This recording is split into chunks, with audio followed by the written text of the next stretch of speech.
ready for another story? Today is Friday, June 5th, right? But it's a very important day. Do you know why? Any guesses? Yes, it's World Environment Day. Every day we should be thinking of our earth. But at least today, we can definitely think about Mother Earth. It's our responsibility to take care of our earth and protect her. Over the years, humans, all of us, have become very selfish, haven't we? We've started cutting off all the trees, we are building bigger and bigger houses, we are building huge buildings. In fact, every city now has become a concrete jungle. So what's happening with our environment? Isn't it getting hotter? There are less birds, less butterflies, less bees. How will we have more birds, more butterflies, more bees? Only if there are more trees. But we are cutting away our trees. That's why on this special day, many people go out and plant more trees. That's definitely necessary in today's world. So today I am going to share with you a story of King Samarth and his big mistake. Long ago, there lived a king called Samarth. He was a strong and brave king. He was also very kind and compassionate. So all the people in his kingdom were very happy.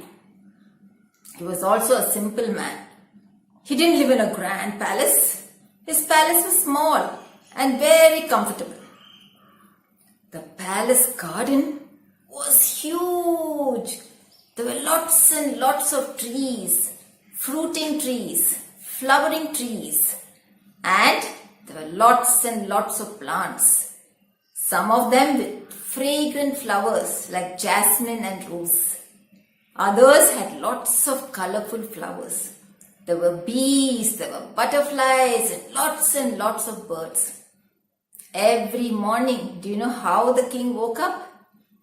There were no alarm clocks. So how did he wake up? With the sweet sound of birds.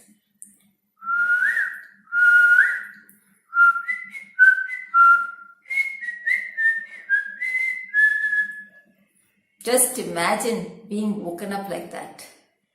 All the palace windows were always kept open. So there's cool breeze coming in from this side, and the palace was always cool. In those days, there were no fans, no air conditioners. So it was the natural environment that made the palace so cool. Every morning, as soon as the king woke up, he would go for a walk around his garden. He would admire the butterflies, listen to the birds, admire the flowers on the trees, enjoy the breeze, look at the ducks swimming around in the pond, and he would feel so happy. It was like he was communicating with nature. The whole day he would be in that happy mood. In court, he was always kind and listened to everybody's problems. Many of the children from the kingdom came into the palace gardens to play. Sometimes they would climb the trees and eat the fruits. But the king enjoyed having them there. Why do you think the people loved him so much? And the days went on like this. Then one day, a messenger came from the neighboring kingdom.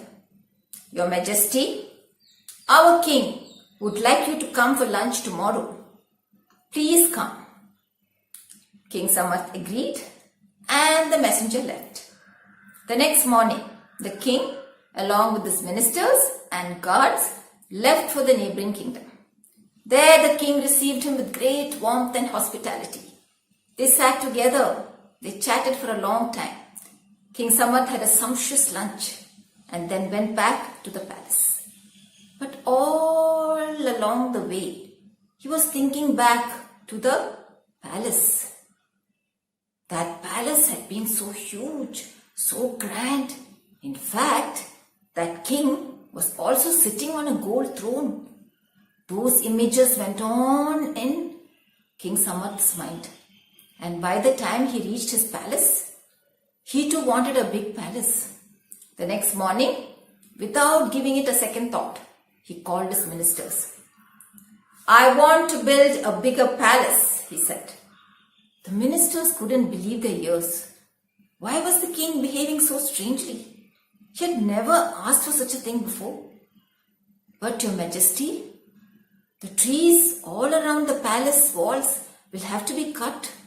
What about the many birds that visit those trees? They will lose their homes." "I don't care. Call the builders and add in some more rooms. There are lots of trees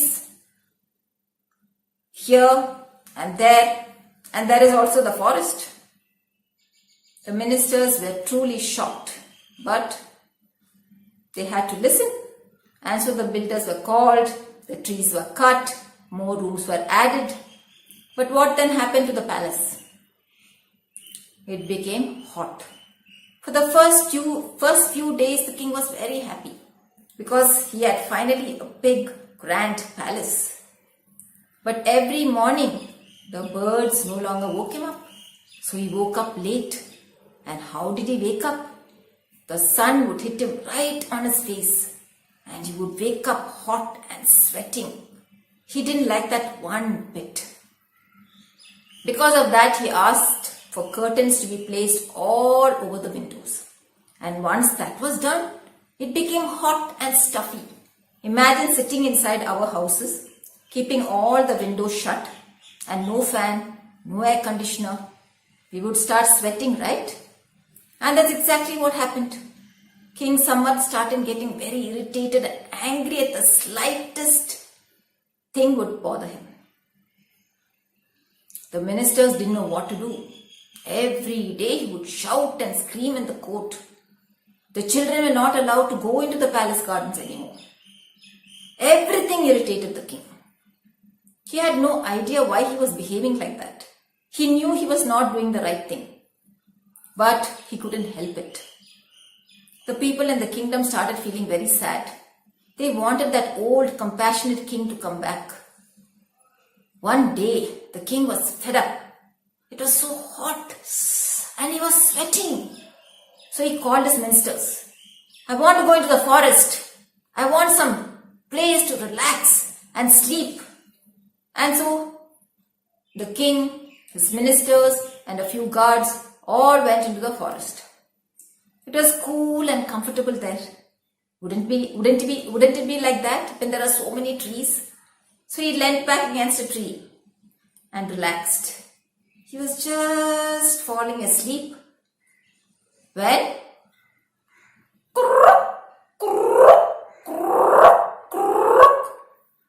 what do you think that was? You are right. There were lots and lots of frogs. The king was very irritated. "Get rid of those frogs!" "Your Majesty, the forest is their home. How can we chase them away?" "I don't care. I want to sleep for some time. Chase them off or kill them." The guards were shocked, but once again, they had no choice. But luckily, one of the frogs had heard this and they all moved deeper and deeper into the forest. Now there was silence. So the king relaxed once more. And he was about to fall asleep when lots and lots of mosquitoes came and started biting him on his arms, on his face, everywhere. He couldn't stand it. "What are these mosquitoes doing here? Kill them, kill them," he started shouting. "Your Majesty, there are so many of them. All of us are also getting bitten. How can we kill them?" "How come there were no mosquitoes before?" he shouted. "Your Majesty, the frogs were here and they were eating up the mosquitoes." "Oh, bring those frogs back." "Your Majesty, that's not possible. They've gone deep into the forest." "Looks like I have to go back." "Come then, let's go back." And so they went back to the palace. And how was the palace? It was hot and stuffy. So the king got only more angry. And day after day he was shouting and screaming and nobody knew what to do with him. Then one morning he himself started to think, "Have I done the wrong thing? Maybe I shouldn't have made this palace bigger. Maybe I should never have cut those trees. And he started regretting it. One morning he was walking up and down in his bedroom and thinking, what shall I do now? What shall I do? What shall I do? And then it's as though the walls were whispering to him, plant more trees, bring back the birds, the bees and the breeze. That's what I must do, thought the king. And so the next morning he called the ministers. I have made a big mistake. I really miss the trees. I miss the breeze. I miss walking in my garden. I'm sorry I made life miserable for all of you. Let us get rid of these rooms. Let us plant more trees. The ministers were so happy. Finally, the king had come back to his senses. They couldn't wait to do his bidding. And so the builders were called once again. All the extra rooms were demolished. The palace windows were kept open once again. Lots and lots of trees were planted. The birds started coming back. The butterflies, the bees. And once again, the king was able to sleep in peace. And he woke up to the sound of birds. And after that, the king stayed that way. He had learned a very big lesson which he was not likely to forget ever. And that's the end of the story. Now before I leave you, I want you to promise me one thing. That every one of you will plant at least one tree. If there's no space in your garden, then please plant one outside your house. Otherwise, somewhere closer to your house or somewhere in the park. But this plant will need watering at least for 2 years. So you'll have to make that commitment to plant the tree and to water it. And once it's old enough, you don't have to care about it anymore. You don't have to take care of it because the roots will go deeper and deeper and the tree will grow big. Trees provide us shade, as we all know. They give us oxygen, as we all know. We all need oxygen to live, right? So what better way than to plant more trees? Let us make Chennai green once again. Not only Chennai, our entire country. Am I right? Dear children, Namaste. I hope you're enjoying the videos that we have posted on our YouTube channel so far.